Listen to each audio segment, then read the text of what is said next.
Welcome to my YouTube channel, Shankhanath. India and Pakistan agreed to fresh ceasefire. This news on Friday, that is last week, shocked many, not only in Asia but all over the world.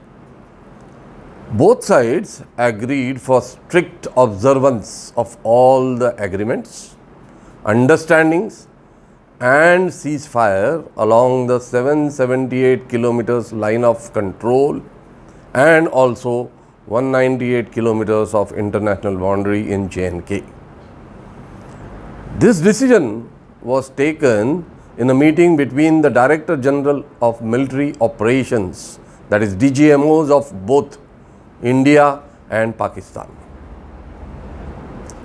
If you look back, Shimla Agreement, thereafter agreement after 1971 war, then Kargil 1999, and thereafter in 2003 the Vajpayee government signed an agreement with Pakistan for ceasefire. However, this was never ever followed in letter and spirit also. Many violations of the agreement were observed all over right till 2021. In preceding 3 years, if we take an example, we can see how the escalation was there. In 2018, around more than 1,600 violations took place. In 2019, around more than 3,000. And in 2020, it was the worst. More than 5,000 violations took place. Many reasons were there for such thing to happen, right from the Pulwama attack, thereafter the Balakot retaliation, abrogation of Article 370 in J&K, and many. However, the agreement signed were not followed, is the truth.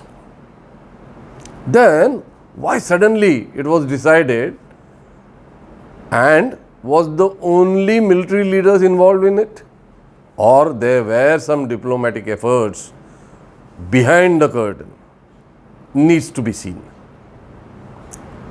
To answer, we need to have a look at the decision from the point of view of many parties. It is not only question of India and Pakistan, but the other two parties which were or likely to involve and influence this decision are China and United States. So, it will be interesting to see how these four players which I have named influence the decision of ceasefire, which was eluding both the countries for a very long time. As I had told you, by giving examples of 18, 19 and 2000. Then 20.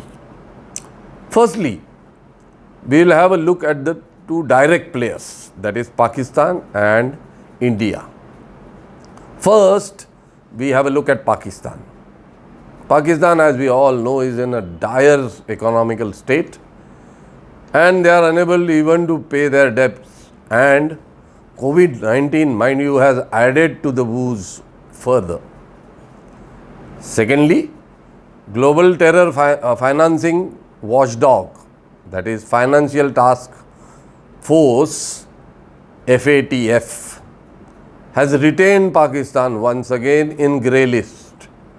Not only this, they have advised them to work on 27-point action plan, and they have been told to do something about it, or can be said to be a deadline for them, that before June 2021 progress has to be shown in this direction.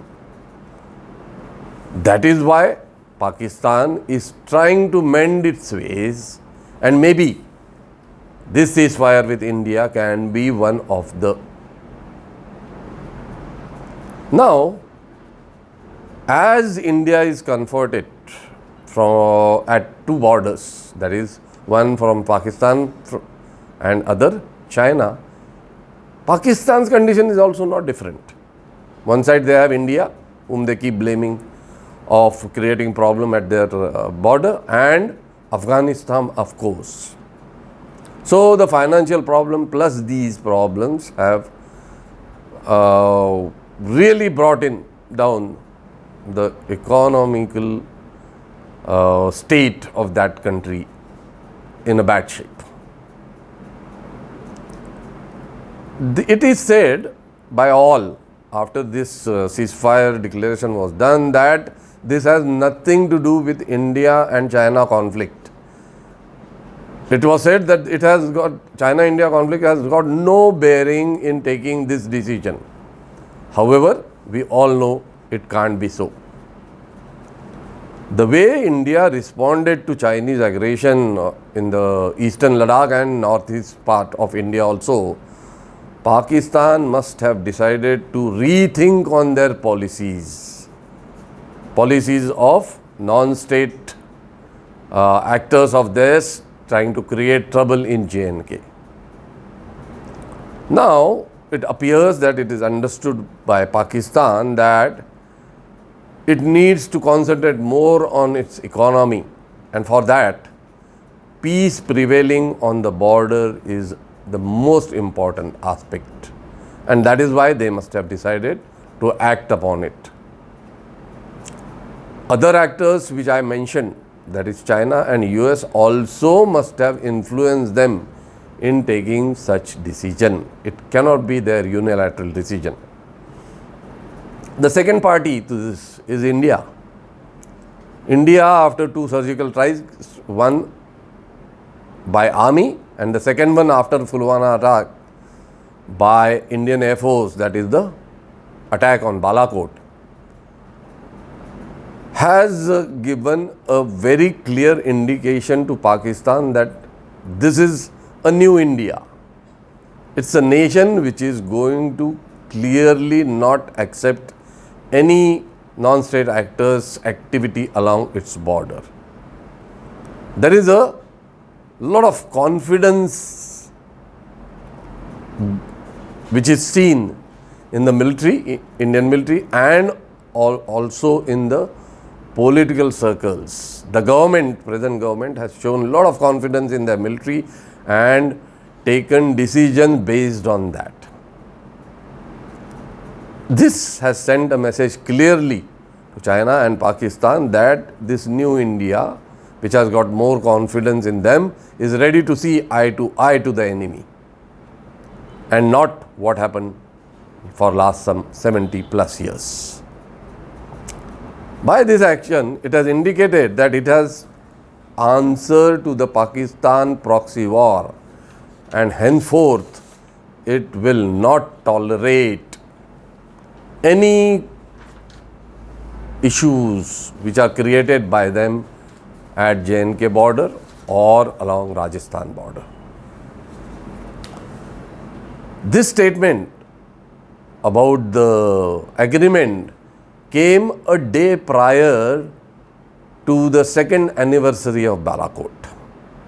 Definitely, this has some significance. India's newfound confidence was reiterated when they were in conflict with China in eastern Ladakh. India acted tough and kept the Chinese at bay. India was praised for their action all around the world.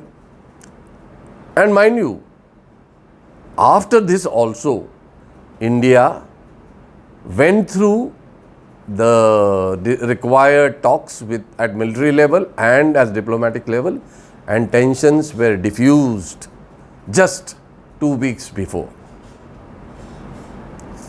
So, we have to know one more aspect, that while we were keeping China at bay, we had developed new friendship and formed Quad with United States, Australia and Japan for control of the sea routes. As a nation, our response to COVID-19 was also liked by many. We not only controlled this spread of COVID within our country, but also helped in finding solution for it. The vaccination which we have made ourselves has been distributed to many neighboring countries as well as many other countries free. So this role of India is very significant and has been appreciated by the whole world.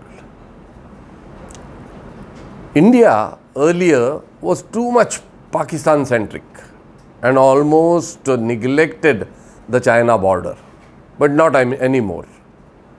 After the Eastern Ladakh crisis, now India is concentrating on China border also, and so Pakistan importance has reduced significantly. We can say that we now ignore them a bit, and maybe that was important, and that may be one of the reason why they agreed for this pact. The present government policies have helped India to play an important role in the world, which is a very important aspect, as diplomatically we have come closer to many countries, and support of these countries is an important aspect when this ceasefire was signed. China was taught a lesson in Eastern Ladakh, as I have told you. So let's talk about the third player in this whole game which has been worked out, that is China. In Eastern Ladakh, India defended its territory and displayed lot of courage and continued its presence in that area for almost 10 months in a very harsh and very, very rugged terrain. That resolve definitely made China rethink. Even India's action to cut off the trade with China also affected them a lot. All other countries in the world definitely are against China because they consider that COVID-19 has started from China, originated from China. So this anger against China has helped India to come up as a nation which is forefront in peacekeeping. Now, if China and Pak, even they are good friends, Pakistan is not very confident that China will help them in crisis if required, especially with India. This I say because in Eastern Ladakh what has happened has definitely created a doubt in the minds of Pakistanis whether China will give them a helping hand or refuse any help if there is any problem with India. India's response to China's aggression have definitely had an impact on PAC decision. That is what I think. Finally, another important aspect is of US.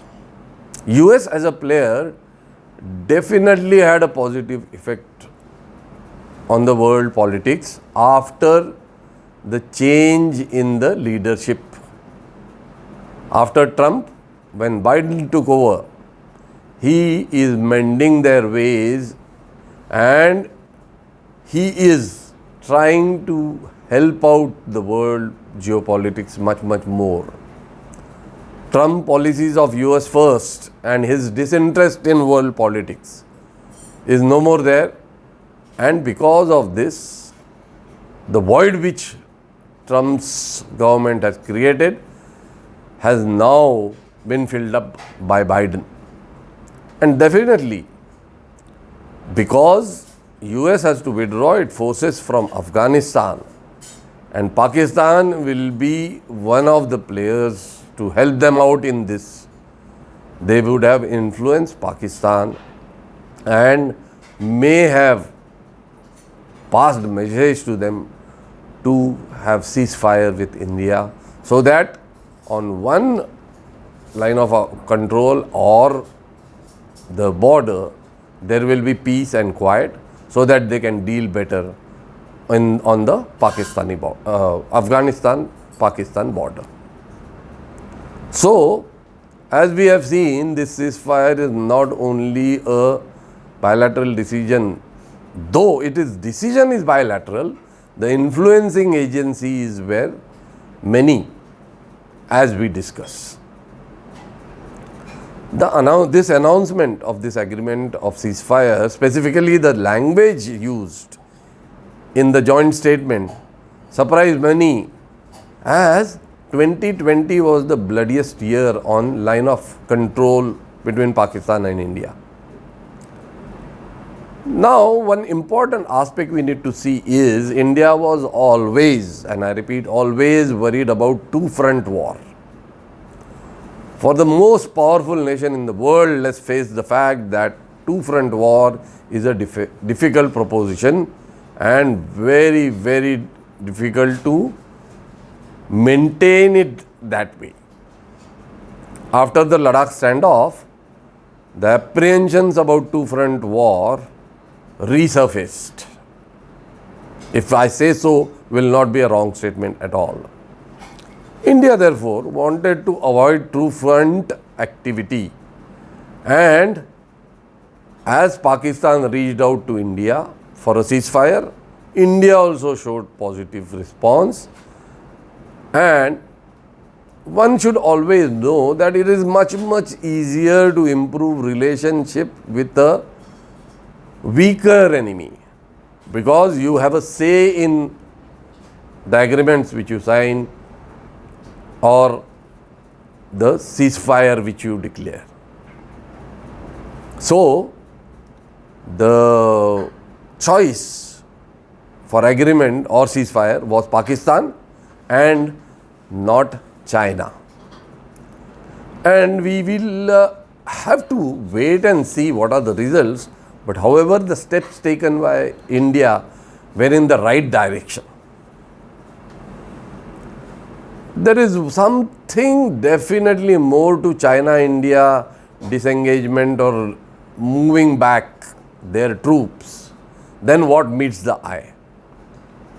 So, India-China disengagement and India-Pak ceasefire cannot be said to be two different, discrete and unlinked events. Though Indian policymakers as well as Pakistani policymakers are saying so, but definitely these two events are connected. Whatever it is, the diplomatic channels of Pakistan as well as India have worked overtime behind the screen. The ceasefire may have been signed by the military officers, senior officers, however, diplomatic channels worked overtime. India's NSA was working on it for almost last 2 to 3 months. Same with Pakistan. The result of diplomatic and military has resulted in this ceasefire and definitely is a welcome step, as borders issues cannot be solved by military means only or by military means alone. This was once again showcased to the whole world when this agreement or the ceasefire agreement was signed. Border peace, mind you, will definitely help both the countries, because it is difficult time economically as well as the health problems created by COVID. So, border peace will help both countries to concentrate on development, and we as a nation should hope that it is beginning of a new era. However, the relationship we had with Pakistan up till now, we should not be overconfident, and as a nation, we should definitely remain on alert. We have already said that there are, if any problems on the line of control, we will definitely show restraint. However, restraint doesn't mean we will not retaliate. So, we should look forward to maintaining peace on LOC and the international border. However, we should not let our guards down. Pakistan behavior will be observed, and to the best of our ability and capability, we should try and push ahead or move ahead with this ceasefire for good of both the countries. The development should be given the first priority. We'll have to wait and watch what happens. However, I am optimistic that after so many years, this ceasefire has been signed and both the countries are maintaining that they will like to maintain this ceasefire, is a correct step for development of both the countries. If you like my video, please subscribe, share your views and comments if any. Thank you and Jai Hind.